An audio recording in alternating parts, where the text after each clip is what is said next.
الله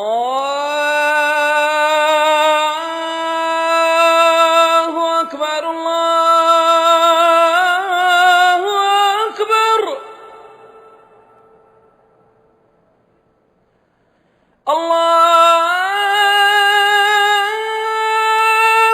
أكبر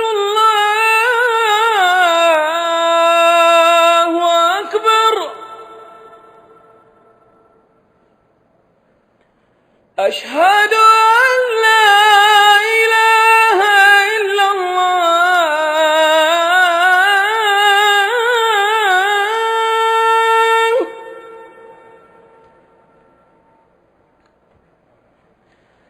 أشهد أن لا إله إلا الله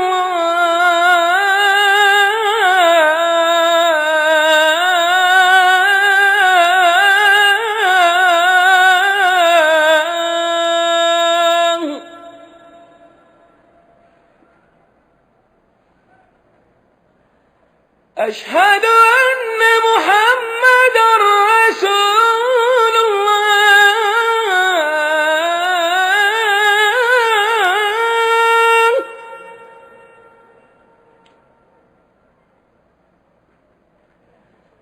أشهد أن محمدا رسول الله.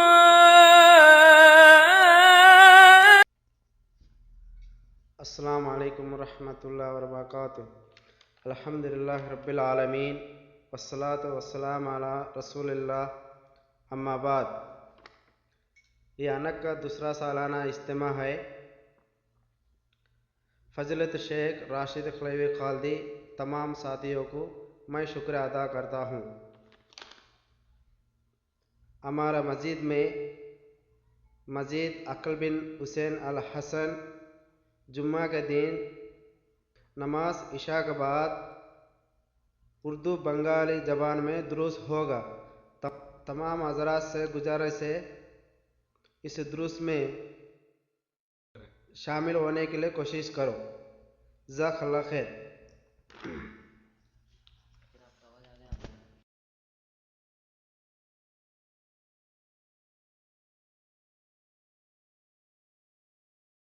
الحمد لله نحمده ونستعينه ونستغفره ونعوذ بالله من شرور أنفسنا ومن سيئات أعمالنا. من يهده الله فلا مضل له ومن يضلل فلا هادي له. وأشهد أن لا إله إلا الله وحده لا شريك له وأشهد أن محمدا عبده ورسوله. أما بعد، فإن خير الحديث كتاب الله وخير الهدي هدي محمد صلى الله عليه وسلم وشر الأمور محدثاتها وكل محدثة بدعة وكل بدعة ضلالة وكل ضلالة في النار. رب اشرح لي صدري ويسر لي أمري واحلل عقدة من لساني يفقهوا قولي. رب أعوذ بك من همزات الشياطين وأعوذ بك رب أن يحضرون. اعوذ باللہ السمیع العلیم من الشیطان الرجیم. یا ایہا الذین آمنوا انما الخمر والمیسر والانصاب والازلام رجس من عمل الشیطان فاجتنبوه لعلکم تفلحون. اللہ رب العزت کے ہم پر بے شمار انعامات ہیں. اس نے ہمیں بے شمار نعمتوں سے نواز رکھا ہے. اس قدر نعمتیں کہ قرآن کریم کے 2 مقامات پر اللہ رب العزت نے خود فرمایا ہے وَإِن تَعُدُّوا نِعْمَةَ اللَّهِ لَا تُحْصُوهَا، کہ اگر تم اللہ کی نعمتوں کو گننا بھی چاہو تو نہیں گن سکتے. اس کی ان بے شمار نعمتوں میں سے ہی ایک نعمت یہ بھی ہے کہ اس نے ہمیں انسان بنایا ہے. اور صرف انسان نہیں بنایا بلکہ اللہ رب العزت نے ہمیں مسلمان بنایا ہے. اور صرف انسان نہیں بنایا بلکہ اللہ رب العزت نے ہمیں مسلمان بنایا ہے. یہ اس کی بہت بڑی نعمت ہے. آج ہم اللہ کے گھر میں بیٹھے ہیں. قال اللہ اور قال رسول یہ باتیں کر رہے ہیں، سن رہے ہیں، یہ اس کی عنایت ہے، ورنہ عین امکان تھا کہ وہ ہمیں کسی بھی جگہ پیدا کر دیتا، آج ہم کچھ اور ہی گا رہے ہوتے، سن رہے ہوتے۔ اس ذات نے ہمیں بے شمار نعمتوں سے نواز رکھا ہے۔ من حیث مسلم، اگر ہم صرف اسی بات کی، اسی نعمت کی قدر پہچاننا چاہیں کہ ہمیں امام الانبیاء والرسل حضرت محمد رسول اللہ صلی اللہ علیہ وسلم کا اللہ نے امتی بنایا ہے، وہ نبی جو تمام انبیاء کے امام اور تمام انبیاء کے سردار ہیں، تو صرف یہی ایک نعمت ایسی ہے کہ ہم ساری عمر شکر ادا کرنا چاہیں تو پورا نہ کر پائیں گے۔ اور اللہ رب العزت جو ہمارا خالق ہے، جو ہمارا مالک ہے، اس نے ہر وہ چیز جو ہمارے لیے مفید تھی، ہمارے جسم کے لیے فائدہ مند تھی، وہ اللہ نے ہمارے لیے حلال قرار دے دی، اور ہر وہ چیز جس میں کسی اعتبار سے بھی نقصان تھا، وہ روحانی یا دینی اعتبار سے ہو، وہ اخلاقی یا معاشرتی اعتبار سے ہو، وہ مادی یا اقتصادی اعتبار سے ہو، کسی بھی اعتبار سے جس چیز میں ذرہ بھی نقصان تھا، اللہ رب العزت نے وہ ہمارے لیے حرام قرار دے۔ کوئی طیب، کوئی پاکیزہ چیز، کوئی مفید چیز ایسی نہیں ہے جو اس نے ہمارے لیے حلال نہ کی۔ اس قاعدہ کو سامنے رکھ کر آپ قرآن کریم کے بعض مقامات کا مطالعہ کریں گے تو پتہ چلے گا کہ اللہ رب العزت نے بعض وہ چیزیں جن کو عموماً معاشرے میں غلط رنگ سے پیش کیا جاتا ہے اور لوگ سمجھتے ہیں کہ شاید ان میں بہت فائدہ ہے، لیکن جو ذات اس انسان کی خالق ہے، اس مشینری کی جو بنانے والی ہے، اس نے جس چیز کو اس کے لیے نقصان دہ سمجھا اسے حرام قرار دے دیا۔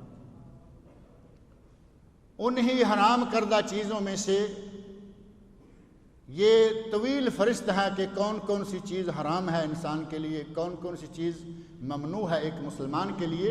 اس طویل فہرست میں سے ایک نام منشیات کا، شراب اور مخدرات کا، یہ نام بڑا معروف ہے، لوگوں میں یہ معروف ہے۔ لوگوں کو بعض شاطر لوگ غلط فہمی میں مبتلا کر دیتے ہیں، کہتے ہیں نہیں جی شراب میں تو بڑے فائدے ہیں، حتیٰ کہ خود قرآن نے بتایا ہے شراب میں تو بڑے فائدے ہیں۔ اب اندازہ کریں کہ جس چیز کا نام شراب ہے اس میں فائدہ کیا ہو سکتا ہے۔ لفظ شراب کا آپ میرے ساتھ ذرا تھوڑا سا جائزہ لے کے دیکھیں کہ یہ لفظ اصل میں کیا ہے۔ شراب اضافت مقلوبی ہے، لغت کے اعتبار سے اصلاً یہ لفظ ہے آب شر۔ آب کا معنی ہے پانی، آب شر یعنی شر اور برائی اور نقص اور عیب پیدا کرنے والا پانی۔ جس کا نام ہی آب شر ہے اس میں فائدے کہاں سے آئیں گے؟ اور یہ کوئی اکیلا لفظ نہیں ہے کہ جس میں یہ اضافت مقلوبی آئی ہے، کئی لفظ ایسے استعمال ہوتے ہیں فارسی میں، جیسے سیلاب ہے، ہمارے یہاں اردو میں تو سیلاب کا لفظ عام سا لفظ ہے، حالانکہ یہ بھی فارسی میں آب سیل، سیل کا معنی تیز بہاؤ والا پانی، اور آب سیل کو الٹایا تو ہو گیا سیل آب۔ آب گل، گل گلاب کے پھول کو کہتے ہیں نا، آب گل لفظ تھا آب گل یعنی گلاب کا پانی، تو وہ بن گیا گل آب۔ یہ ہے آب شر جسے الٹا کر بنا دیا گیا شراب، اور جس کا نام شراب ہے اس میں خیر کہاں سے آئے گی، اس میں فائدے کہاں سے آئیں گے؟ اور پھر یہاں عرب ملک میں رہتے ہوئے ہمیں لغوی اعتبار سے بعض چیزوں کو سمجھنے میں کافی آسانی ہو جاتی ہے۔ بعض الفاظ ایسے ہیں کہ ہماری اردو زبان میں ان کا معنی کچھ اور لیا جاتا ہے اور عربی زبان میں ان کا معنی اور ہے۔ یہی لفظ شراب جو ہے، اس کو آپ یہاں دیکھتے ہیں، آپ کسی میڈیکل سٹور پر جائیں تو وہ آپ کو سیرپ دے گا، اس کے اوپر لکھا ہوا ہوگا شراب الکحہ، یہ کھانسی کا سیرپ ہے، کسی پہ کچھ اور لکھا ہوا ہے۔ عربی میں شراب اور ہے اور ہمارے اردو میں شراب اور ہے۔ بعینہ ہی یہاں ایک بات اور بھی ذہن میں رکھیں کہ عربی میں نقاب اور ہے اور ہمارے اردو میں نقاب اور ہے۔ حج کے مسائل کے ضمن میں عموماً یہ بات آتی ہے، نبی اکرم صلی اللہ علیہ وسلم نے ارشاد فرمایا لا تنتقب المحرمہ، جو احرام والی عورت ہے وہ نقاب نہ باندھے۔ ہمارے پاک و ہند میں عموماً یہ مشہور ہو گیا کہ حج کرنے والی عورت احرام کی حالت میں اپنے چہرے کا پردہ نہ کرے، کیونکہ ہمارے یہاں تو نقاب وہی شمار ہوتا ہے نا جو چہرے کو ڈھانپ لیتا ہے، جو اصلاً لفظ حجاب ہے، اسے ہم نے نقاب و حجاب ایک ہی لفظ ایک ہی معنی میں لے لیا، اور مولویوں نے کچھ لوگوں نے یہ غلط فہمی پیدا کر دی اور کہا کہ عورت کا احرام چہرے میں ہے، عورت کو چہرہ کبھی بھی نہیں ڈھانپنا چاہیے۔ آپ ذرا غور کر کے دیکھیں کہ نبی صلی اللہ علیہ وسلم نے اپنے گھر سے نکلنے والی عورت کے لیے کیا حکم دیا۔ قرآن کریم نے بازار میں جانے کے لیے اگر کبھی مجبوری بن جائے تو قرآن نے کیا حکم دیا ہے؟ اپنے پورے جسم کو عورت ڈھانپ کر نکلے۔ نبی کی بیویوں، نبی کی بیٹیوں، مومنوں کی عورتوں، سب کے لیے حکم دیا یا ایھا النبی قل لازواجک وبناتک ونساء المؤمنین یدنین علیہن من جلابیبہن، اے میرے نبی بیویوں کو، بیٹیوں کو، مومنوں کی عورتوں کو حکم دے دو کہ جب وہ باہر نکلیں تو اپنے اوپر بڑی چادریں لے کر نکلیں۔ گھر سے گلی میں عورت جائے تو پردہ کر کے جائے، اور لاکھوں ملینز حاجی جہاں موجود ہیں جن میں دنیا بھر سے آئے ہوئے حاجی ہیں اور جہاں عورتیں بھی بے شمار ہیں، کیا یہ بات ذرا بھی معقول ہو سکتی ہے کہ وہاں نبی صلی اللہ علیہ وسلم یہ حکم دے دیں گے کہ وہاں عورتیں ننگے منہ گھومتی پھریں؟ کیا یہ بات معقول ہے؟ آپ مجھے معلوم ہے کہ دوپہر سے لے کے محاضرت سن کے تھکے ہوئے ہیں، اللہ تعالیٰ آپ کی مدد فرمائے۔ یس نو میں ہانا میں صرف جواب دے دیں، کیا یہ معقول ہے کہ گھر سے عورت نکلے تو پردہ کر کے نکلے اور میدان عرفات میں جہاں ملینوں مرد و حضرات کٹھے ہوتے ہیں وہاں عورت ننگے منہ نکلے؟ کیا یہ معقول ہے؟ قطعاً معقول نہیں۔ اور نبی صلی اللہ علیہ وسلم کے ساتھ آپ کی بیویوں نے حج کیا، مومنوں کی عورتوں نے حج کیا، اور ان تمام عورتوں نے اپنے آپ کو پردے میں رکھا۔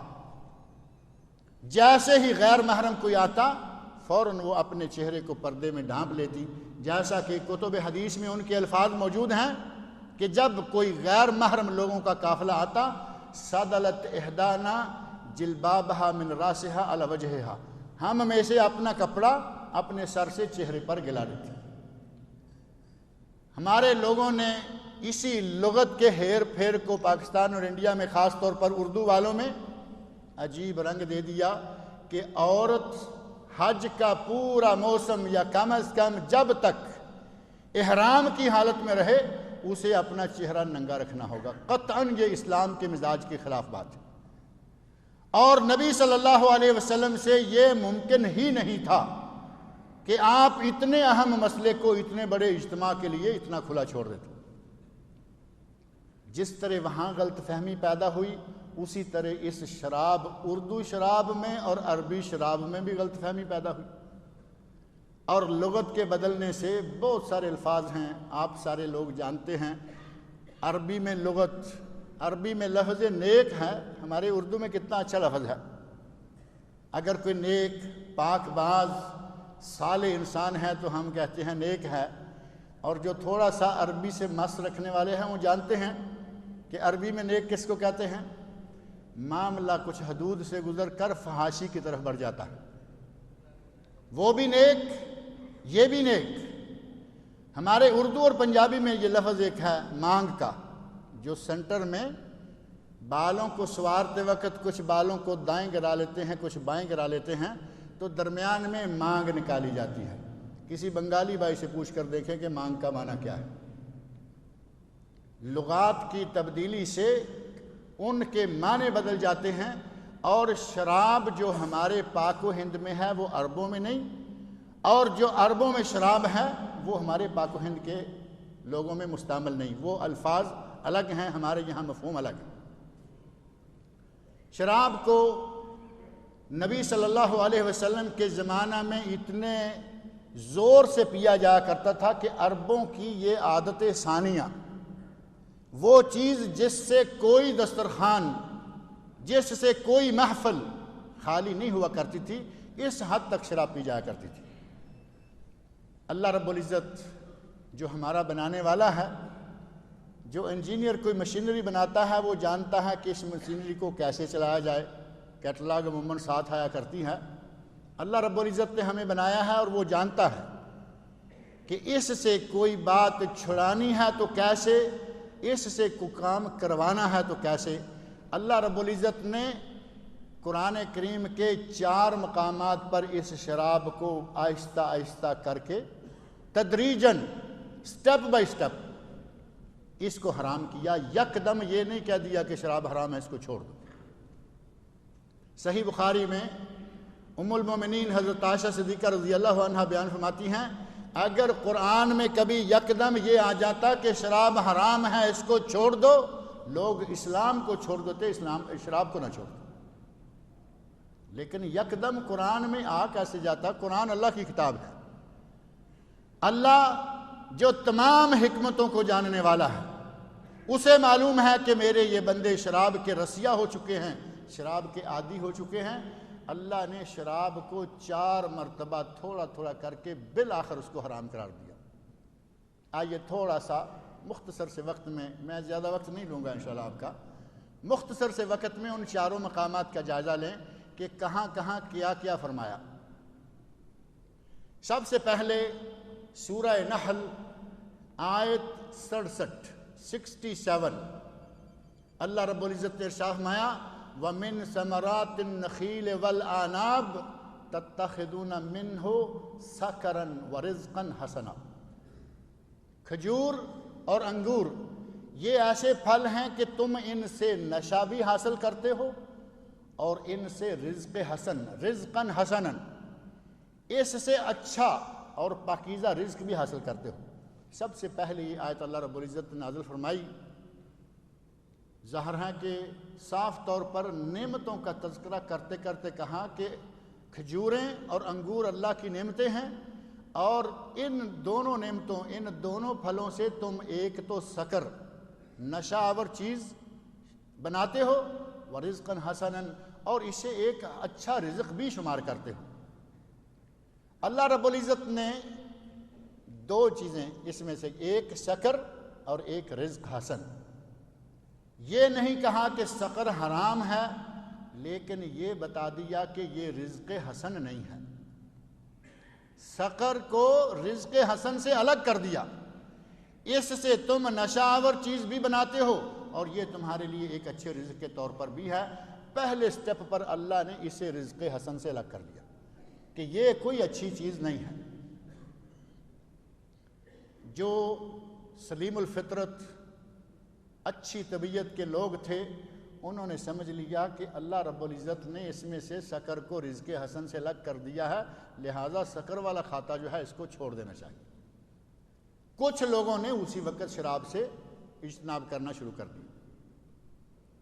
اس کے بعد دوسری آیت، دوسرا موقع، کچھ عرصے کے بعد سورۃ البقرہ کی آیت 219، اللہ رب العزت نے آیت 219 میں نبی صلی اللہ علیہ وسلم سے مخاطب ہو کر فرمایا، یسألونک عن الخمر والمیسر، اے میرے نبی یہ لوگ آپ سے